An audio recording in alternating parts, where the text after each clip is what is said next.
Hello. Good evening. My friend Jimbus Maximus, he asked me about this knife. Excuse me, I gotta blow my nose. I sniffed too much on camera, I'm sorry about that.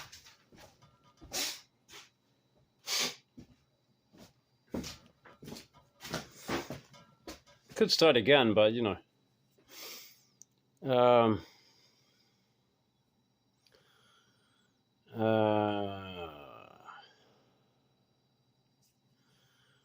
Monterey Bay Knife Company, Vaquero, lockback. Could call it a modified Warncliffe, I guess. I think that would be fair. Got that little bit of sway there. A little bit of sway back.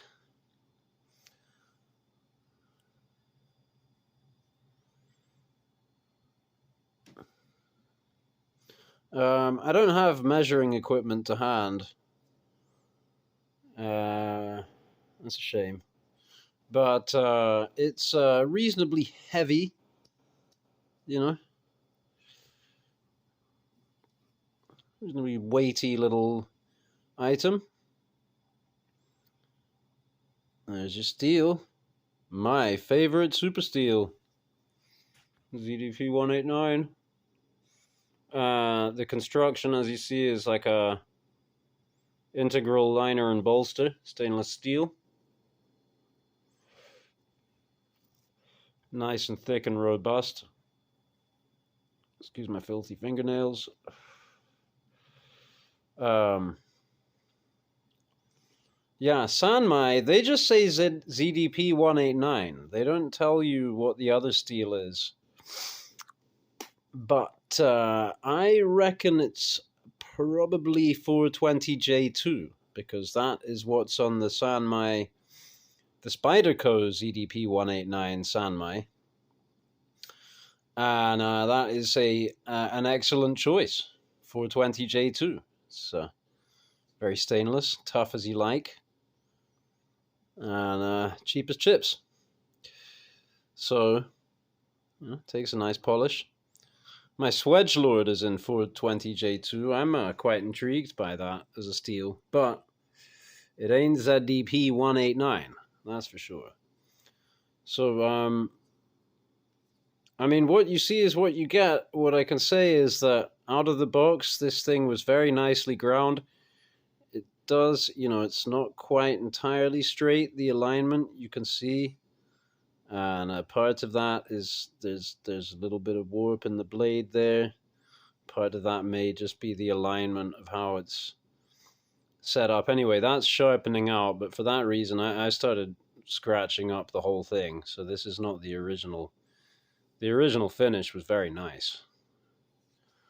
Kind of belt satin type thing.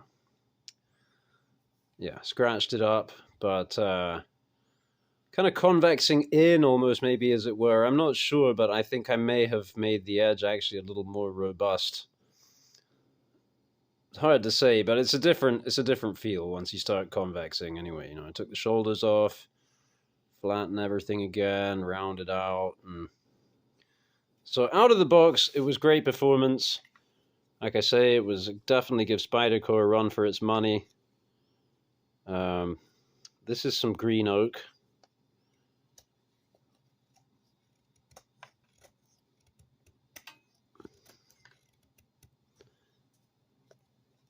And yeah, I did the matchbox cut with it today, which so far I've only ever really done that with one other knife, which is also a knife in ZDP 189. And I think it might be a really good test.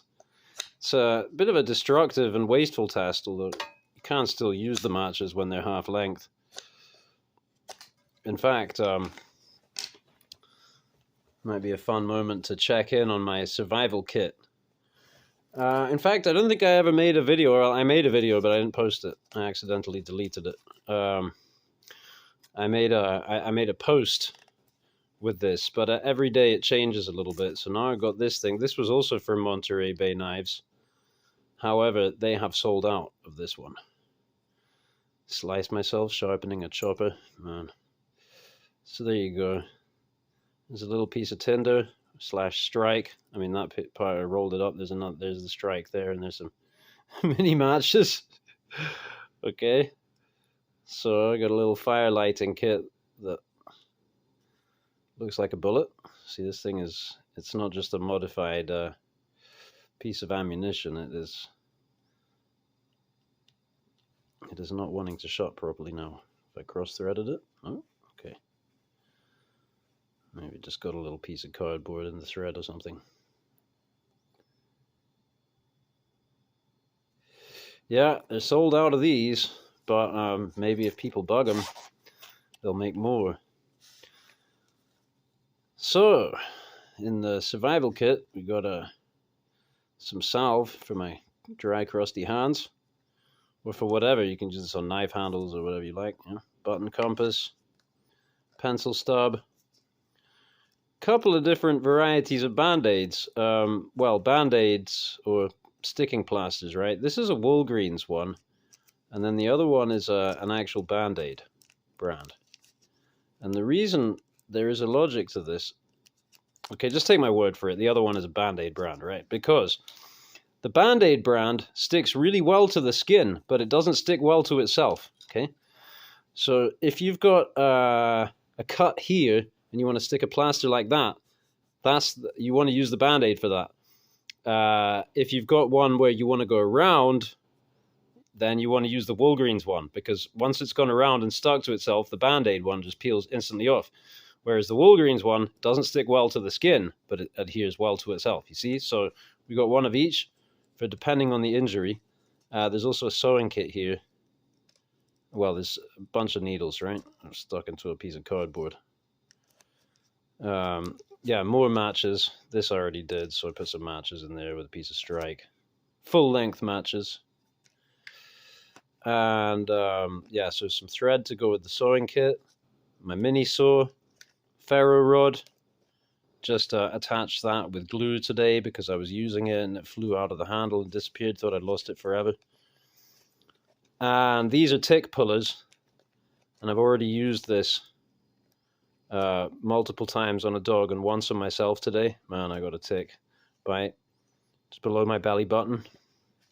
It's a nasty one. Hopefully I don't get the tick granuloma and my whole body swells up for a year and I turn into like the Elephant Man, like happened to me a few years ago. Well, okay, Elephant Man is an exaggeration. In fact, it wasn't on my face and my hands, just everywhere else on my body.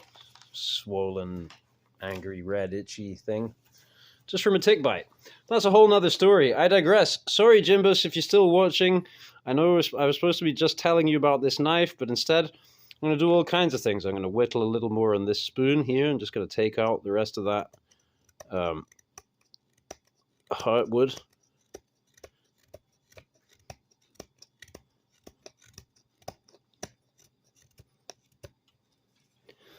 So I like the Rockstead geometry, I must say, a little more than this.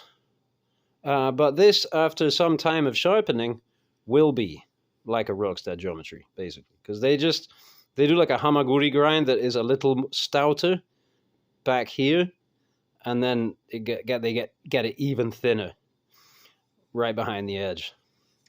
So yeah, that's what you get for spending 10 times as much as this knife. Something that you could basically do yourself. That aside, the ergos on this knife are probably better than on any Rockstead I've tried, because they have to make them a little snazzy and a little angular. And this is just an absolutely natural shape in the hand. The Stag has a couple of angles that I might want to take down. One there. It's a little off kilter there, but I think that the way that's done works pretty well. This is a piece of ash that is very dry. And this is where this thing's going to really start to shine. For that, I think maybe a Scandi grind or something, Scandivex would be more my cup of tea. But for this... And so for comparison, okay, here's a brand new Camilla's crapo knife that has never made a cut in its life. Let's see how this cuts. Well, that's pretty good, actually. Take it back. It's not crapo. It's actually pretty classy. I like the profile. I like the low point. Okay. I do like a little bit of belly. But for this kind of size knife, yeah, I think I like a low point. A lot of the time. Yeah. There are some things you can't do, right? So you can't really get into the bowl of a spoon very well. You know, there are a few things that, you know, that's why a lot of knives have that compromise. But, you know, this is just an absolute cutting beast. And so I think that this knife is reminiscent of a few things. One thing is, there's a design that I've become quite interested in, is the Bob Loveless stiff horn. By the way, Jimbus Maximus, if you're still watching, buddy, I don't know if you've seen this one yet, but you like pocket saws. This one's got a spidey hole, and you can reverse flick it and everything. Needs a bit of wrist, but let's see if we can get some info off here. Tenju, Japan, SK5 steel, with this cool kind of look to it. I mean, it seems like they did like a black wash or something. I don't know. Seems like black, you know. Oh yeah, Village Blacksmith. Yeah, this thing's cool.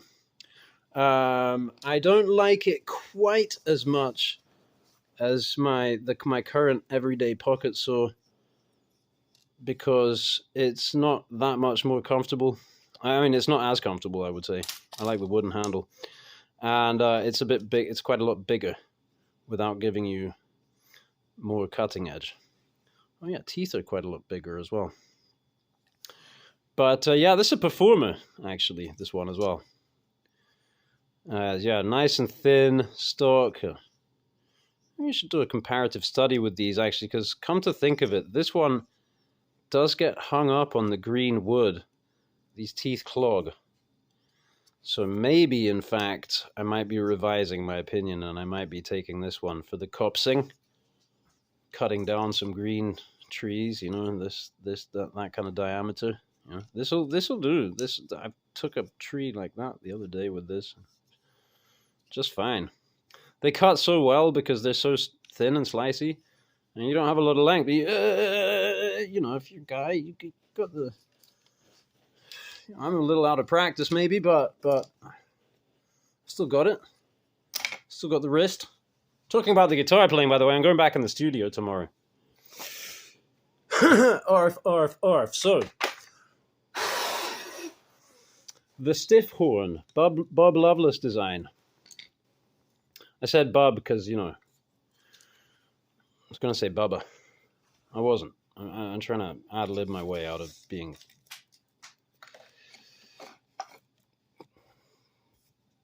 a bit of a spastic. Okay.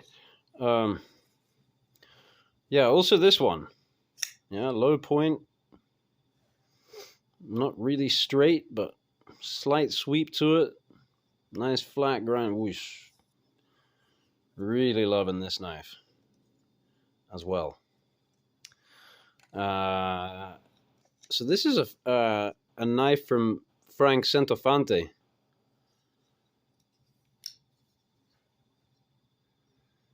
And you know, I'm getting a little parity vibes.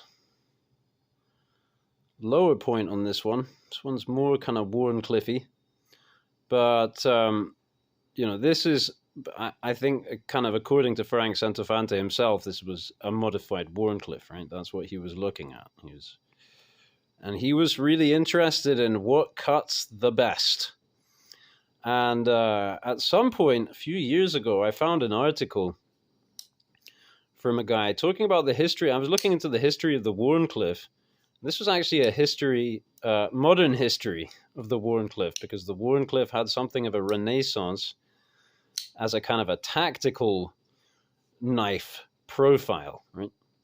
Wherein it then, became all kinds of things. Now you have a Hinderer, so-called Wharncliffe, that is just not, and so many things get called Wharncliffe that aren't, and blah, blah, blah. And if you're familiar with my channel, you know that I like to go on about that, just because, I don't know very much, but some things I think I know about, and one of them is what does not constitute a Wharncliffe. Anyway, so I think that this and this maybe trace their heritage back to the stiff horn, because Bob Lovelace was a very influential designer. And this is not a Lovelace. This is made by Dietmar Kressler.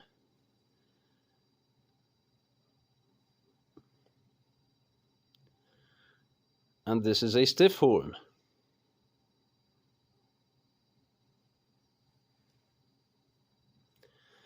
So, if we look closely, you can see that there are all kinds of differences. Okay, this has been made shorter. Again, it has the lower point. It's practically full Wharncliffe on the profile there. This is maybe, more of a spear point / drop point.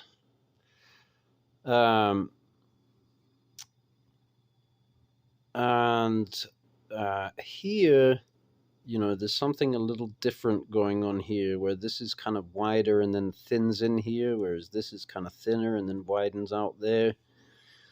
But all the same, I think there was probably an influence of the stiff horn on this knife here.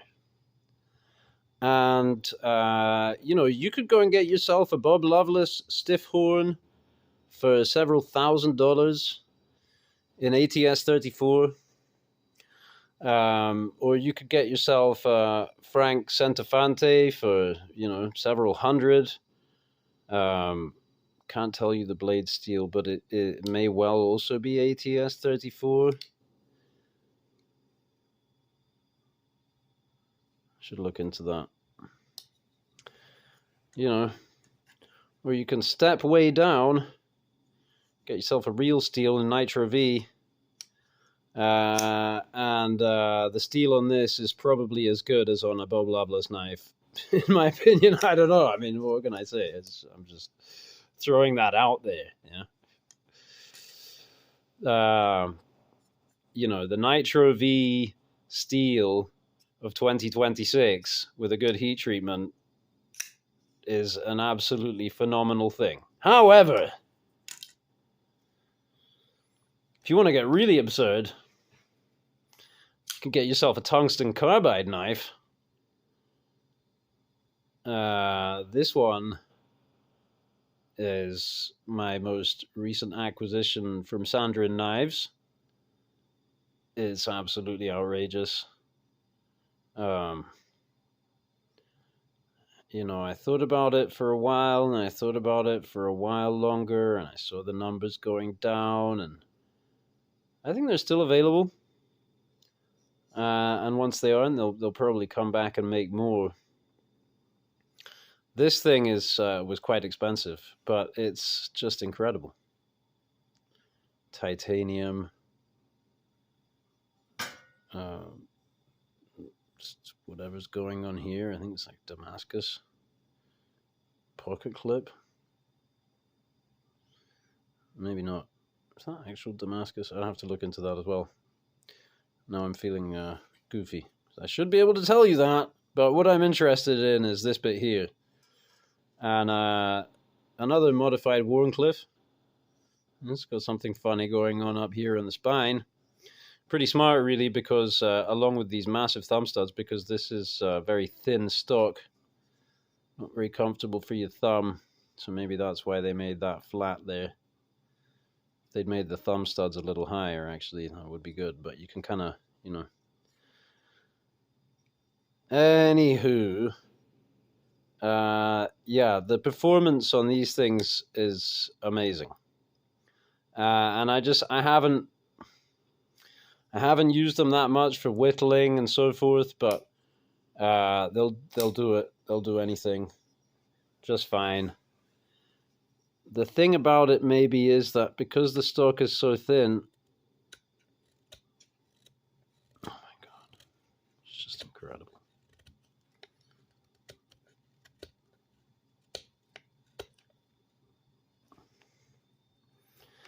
See, what I'm into with this really hard stuff is the edge stability.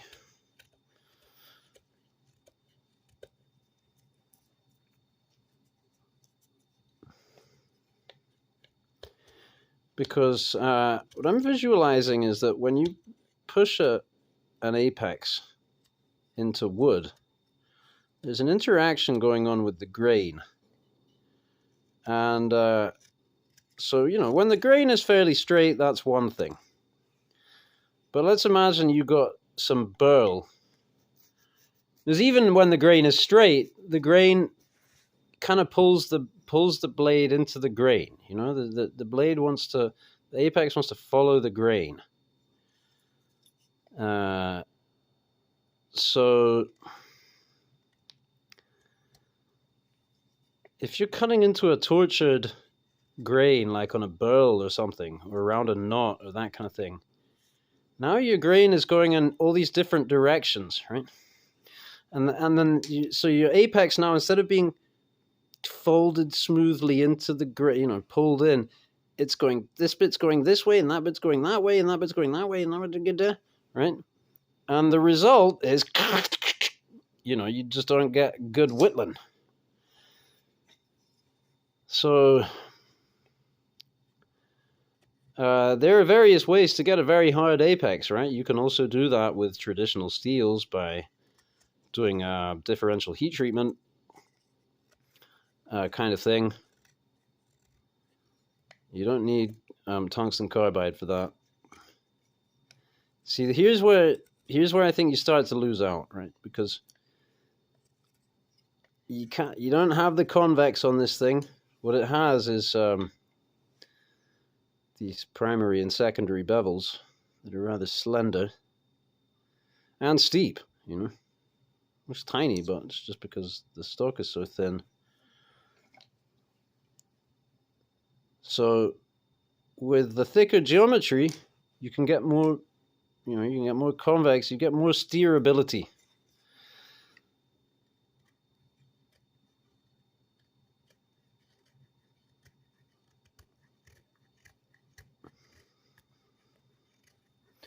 Makes it more relaxing in the end.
Yeah.